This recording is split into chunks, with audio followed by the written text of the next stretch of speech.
আমি অপরাজিতা।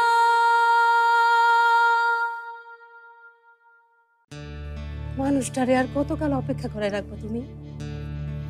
হ্যাঁ, তো একটা মানুষ, পুরুষ মানুষ। হ্যাঁ, তো জীবনে স্বাদ আহ্লাদ আশা আকাঙ্ক্ষা আছে। এসো। কোথায় ঢুকছে অ্যাটলিস্ট বলবে তো। তোমার চেম্বার? ডাক্তারবাবু, এটাই তাহলে তোমার নতুন জগৎ।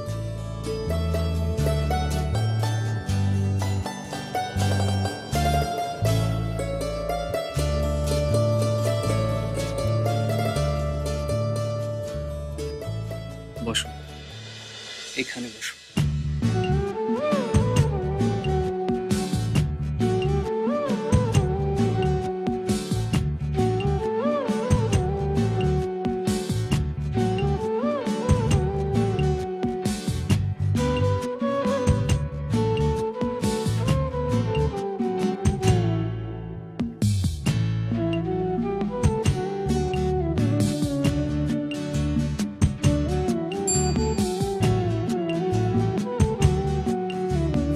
দেখি।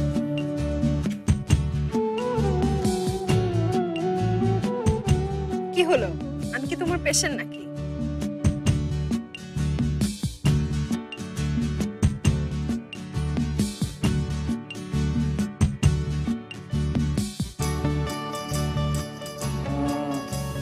কেমন বুঝলে?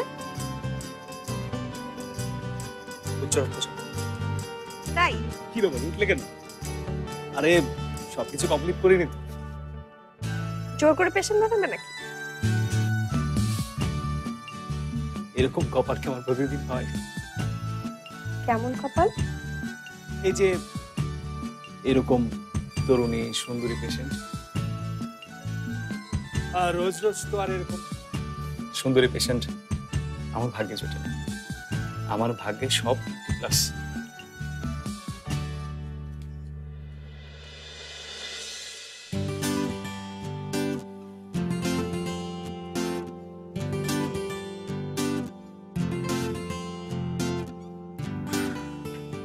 তা এই ব্যবস্থা কি তোমার সেই সুন্দরী তরুণী পেশেন্টদের জন্য?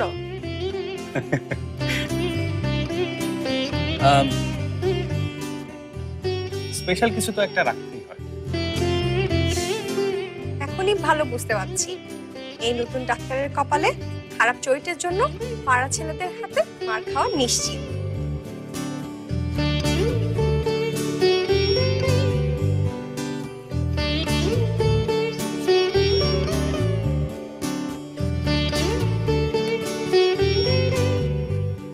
বন্দি, তোমার পছন্দ হয়েছে তো? খুব।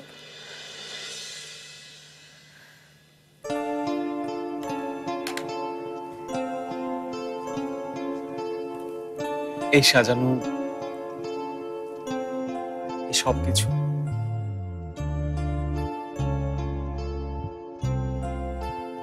সবকিছু করেছি আর ভেবেছি তোমার পছন্দ হবে তো?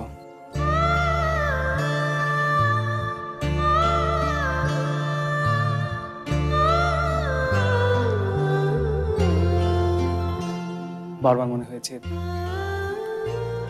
তোমার কাছে গিয়ে হাত ধরে দিলে বলে, আমি আর একা একা পারছি না।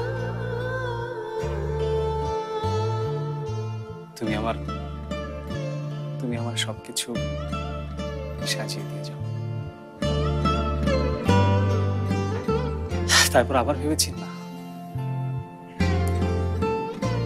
তোমার এত কাজের মধ্যে, তোমার এত বিপদের মধ্যে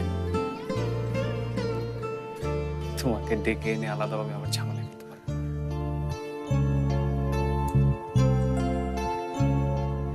সব একটু একটু করেছি, ভেবেছি,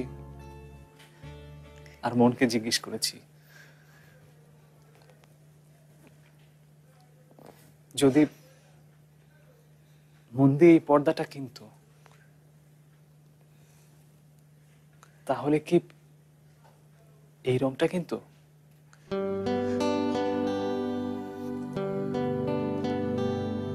টেবিলটা ঘরের কোথায় বসাতো?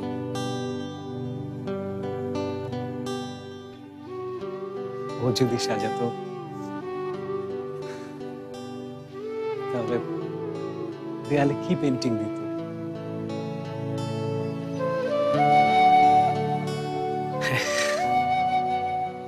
আমার সব টেনশন শেষ হয়েছে।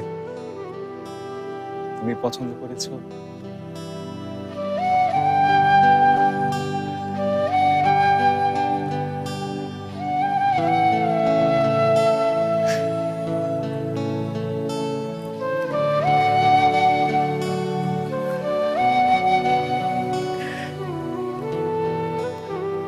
আমার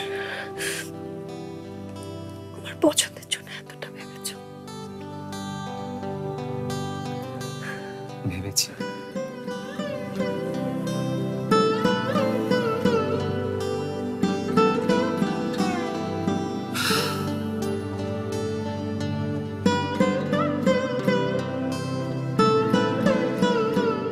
কেন ভেবেছি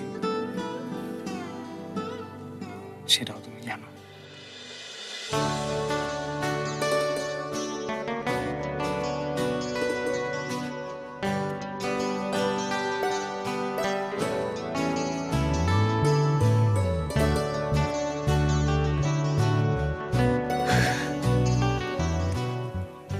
বাড়ি যেতে হবে, বাচ্চাগুলো এসে বসে থাকবে।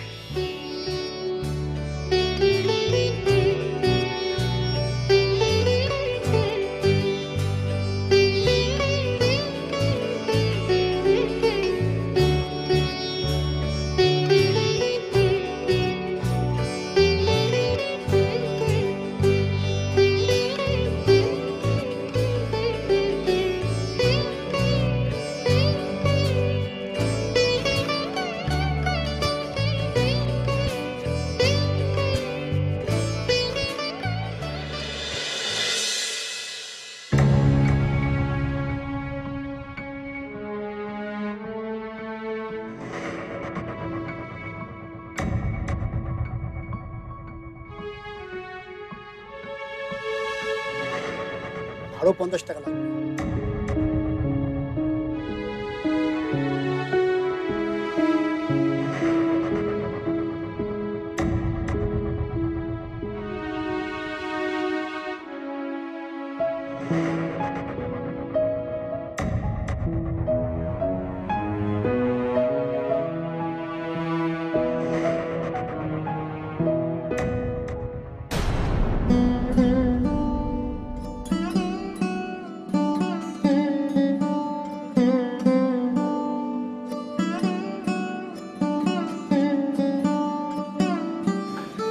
আমাকে হাফ পাতা দেন।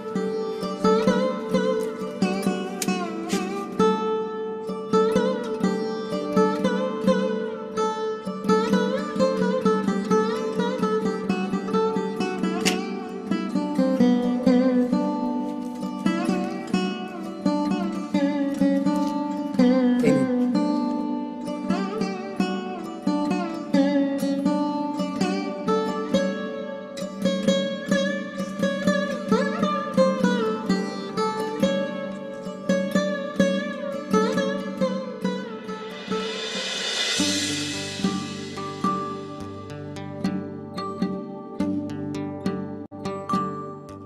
তারপর দিদি লোকটাকে ইয়া জোরে ঘুষি মারে আর লোকটা মাটিতে পড়ে চিৎপত।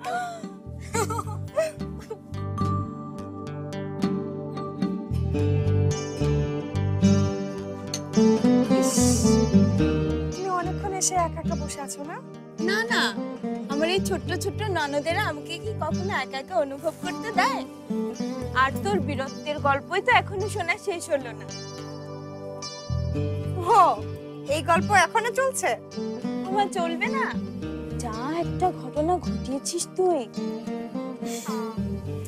ওটা যে আমি করেছি এখন আর বিশ্বাসই হয় না। মনে হয় ওটা আমি না, অন্য কেউ ছিল। তারপর আজকের অফিসারে কোথায় গিয়েছিলি?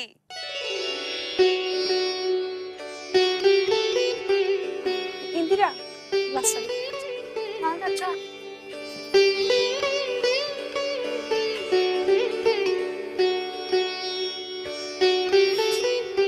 তুমি না বৌদি? হ্যাঁ, তোমার আর কোনোদিন বুদ্ধি শুদ্ধি হবে না। ওদের সামনে এসব কথা কেউ বলে? ও মা, না বলে কি হলো? ওরা ছোট না? দেখ মন্দি, ওরা যদি ছোটই হয় তাহলে আমার কথা মানে বুঝবে না।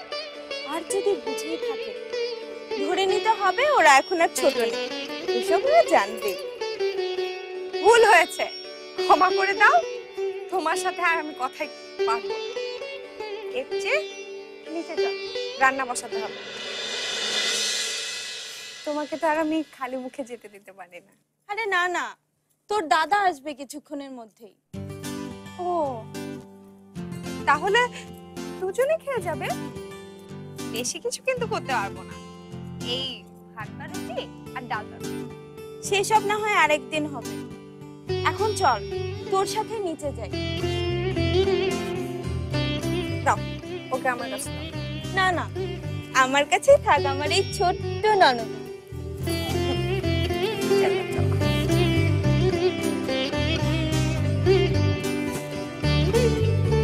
আসো আসো আসো। দাও, পুতুল দাও।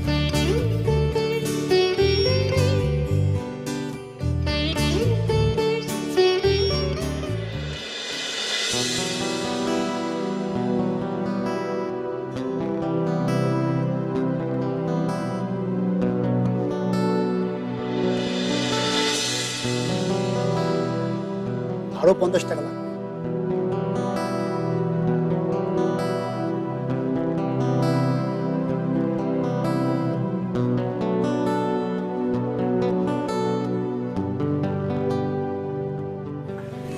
আমাকে হাফ পাটা দাও।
কিরে, তোর চেম্বার মেয়েটার পছন্দ হয়নি? সেটা হয়েছে। তাহলে ঘটনা কি? এরকম ছটফট করছিস কেন?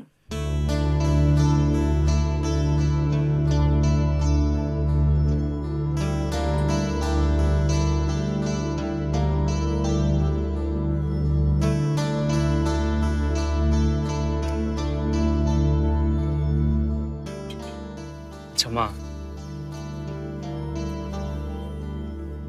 কাউকে ধরো কারো উপর তার ইচ্ছার বিরুদ্ধে অধিকার জোর করাটা তো অন্যায়, তাই না?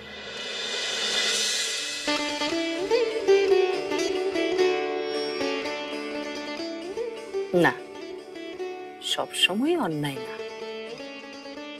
কেন?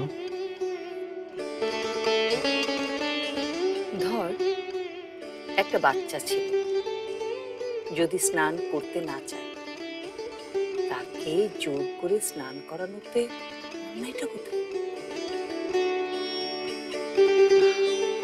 না মা, সেরকম কিছু না। কারোর উপর জোর করা যায় যদি অধিকার থাকে, অধিকারের জোর থাকে।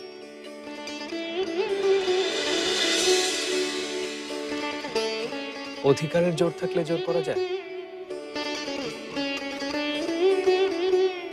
কিন্তু সেই অধিকারটা কি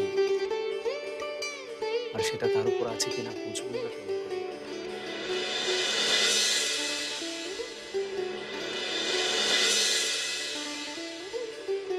সেটা তো নিজের মন থেকে বুঝতে হয়। কেউ কাউকে বলে দেয় না, কেউ এসে তোকে বলবে না যে আমার উপর তোমার অধিকার আছে, তুমি আমার উপর জোর করতে পারো।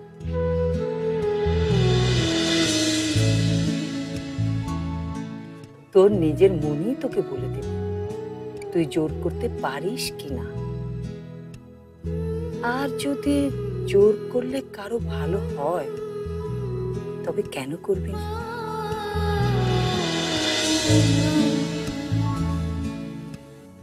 কিন্তু আত্মসম্মান, ধরো তার যদি খুব বেশি আত্মসম্মান হয়, সেখানে আমি জোর করলে যদি তার মনে হয় তার আত্মসম্মানে আঘাত লাগছে,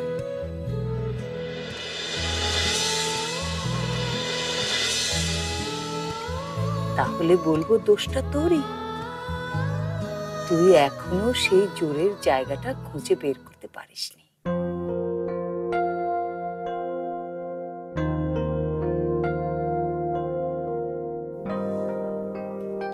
না মা, তুমি জানো না, এই একটা জায়গায় আমি বারবার হেরে যাচ্ছি। ওর এই দেয়ালটা খুব শক্ত একটা দেয়াল, ও তুলে রেখেছে ওর চারপাশে, অথচ খুবই নাজুক এই দেয়াল। আমার ভয় করে।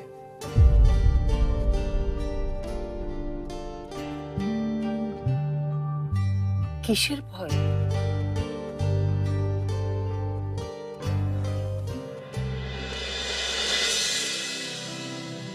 সবকিছু হারিয়ে ফেলার ভয়, হারাবার ভয় মা।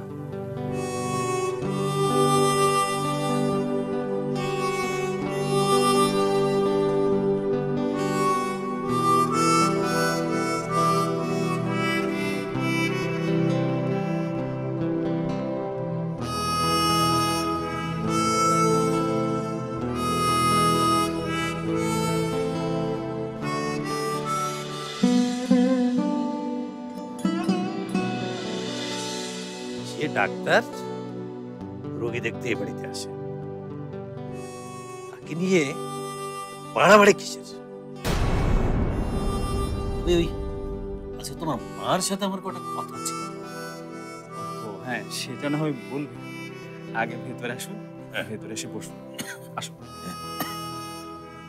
দিদি, বাবা অভিজাদের বাড়ি গেল কেন রে?